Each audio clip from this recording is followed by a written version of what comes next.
ये आप देवता था, दाहिना काम कर रहा था। तो अपने डॉक्टर को निकाला।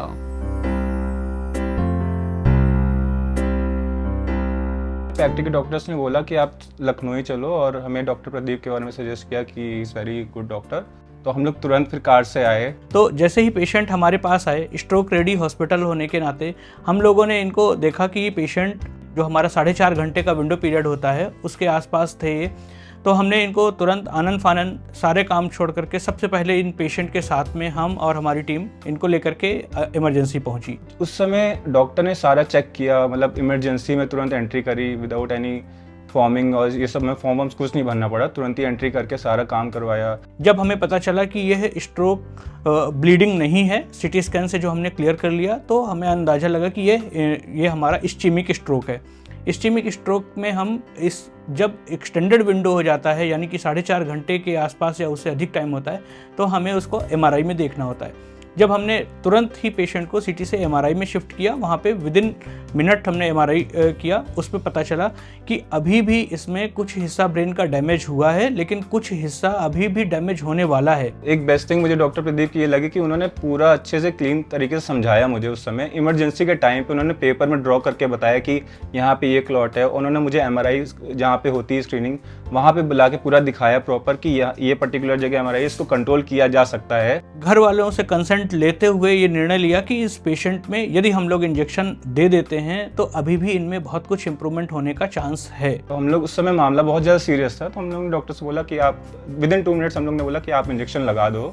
पेशेंट जिसका कि आवाज़ पूरी तरह से चला गया था, जिसका कि हाथ पैर उठने की शक्ति कम हो गई थी, और इसमें हम लोगों ने पेशेंट को इंजेक्ट किया। इंजेक्ट करने के कुछ घंटे बाद ही पेशेंट का इम्प्रूवमेंट होना शुरू हो गया, और अगले दिन जब सुबह हमने राउंड पे देखा कि ये पेशेंट की आवाज़ जो कि पहले कुछ भी नहीं बोल पा रहे थे, उसमें काफ़ी सुधार था, वो इम्प्रूवमेंट होता बोल पा रहे थे। बोलिए सर्वपल्ली राधाकृष्णन।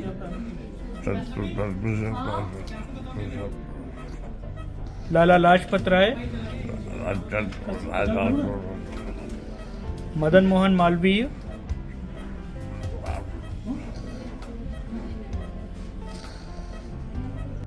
बोलिए सर्वपल्ली राधाकृष्णन, लाला लाजपत राय, मदन मोहन मालवीय। 1 या 2 दिन बाद थोड़ा पापा बेटर बोलने लग गए थे, और 3rd डे तो काफ़ी बेटर, पूरा मतलब डॉक्टर का क्लियर नेम बोलने लग गए थे, हम लोग का क्लियर नेम बोलने लगे, और रिजल्ट तो अभी आपके सामने है। काफ़ी अच्छा बोल रहे हैं।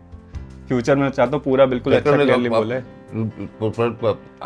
आपको काफी बोल रहे हैं। तो एक ऐसा इंसान जो एक बड़े शुगर बिल में एग्जीक्यूटिव पोस्ट पे है, और उसकी यदि आवाज़ नहीं है, यदि उसका दाहिना हाथ नहीं काम कर रहा है, तो फिर वो आगे के लिए वो लाचार है। तो ऐसे पेशेंट में एक कदम आगे बढ़ करके हम लोग टाइम विंडो ना लेकर के टिश्यू विंडो लेते हैं। तो टिश्यू विंडो में क्या होता है कि हम लोग एमआरआई के माध्यम से और एडवांस एमआरआई के जांचों के माध्यम से, जिसमें कि परफ्यूजन इमेज और फ्लेयर और डिफ्यूजन का मिसमैच देखते हैं कि कुछ हिस्सा डैमेज हुआ है और कुछ होने वाला है। तो कम से कम जो डैमेज होने वाला है, अगर उसको हमने छोड़ दिया तो कुछ घंटे में वो डैमेज कम्प्लीटली हो जाएगा, इरिवर्सिबल हो जाएगा, तो उसको बचा सकते हैं। बहुत बढ़िया, और पेटेंट का साफ काम पूरा पड़ना, और सारा काम बहुत अच्छा गया। अब इसके बाद अगला स्टेप जो हमारा आया कि हमने इसकी जांच पड़ताल किया कि आखिर ये हुआ क्यों था। तो उस पर पता चला कि इनका एक तो उनकी ओबेसिटी, एज वाला फैक्टर था, प्लस इसके अलावा इनका हार्ट जो अंदर से हमने पता किया तो 30% ही काम कर रहा था। तो ये सारे फैक्टर्स हो सकते हैं। बहुत फ्रेंडली डॉक्टर्स, मतलब मुझे इस चीज़ का सबसे बेस्ट लगा कि मैं यहाँ पर आया और मेरा अच्छा डिसीजन रहा यहाँ, क्योंकि एक अच्छे डॉक्टर्स से मेरा इंटरेक्शन हुआ और पूरी क्लियरली सारी चीज़ उन्हें बताई।